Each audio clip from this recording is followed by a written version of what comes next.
loy ha? Nga mag-study ka. Aron na kay maayong nga kaugmaon. Unya, sige ra kag dula diya sa cellphone. Pag-study, aron na na kay maayong nga kaugmaon.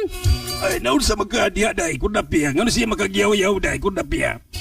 Ay, atong anak, nga si Boroloy, akong kingnan nga, mag-study siya maayo, aron makakita og tarong nga, asawa. Masa to, ma, mag-study ko tarong, aron makita ko og akan nga tarong asawa. Oo, mag-study ka, aron makita kag tarong asawa. Dili ko motoo nga naman si Papa. Nakahuman nag-eskwela, sige mag-study. Ikaw man lagi ang iyang nasawa.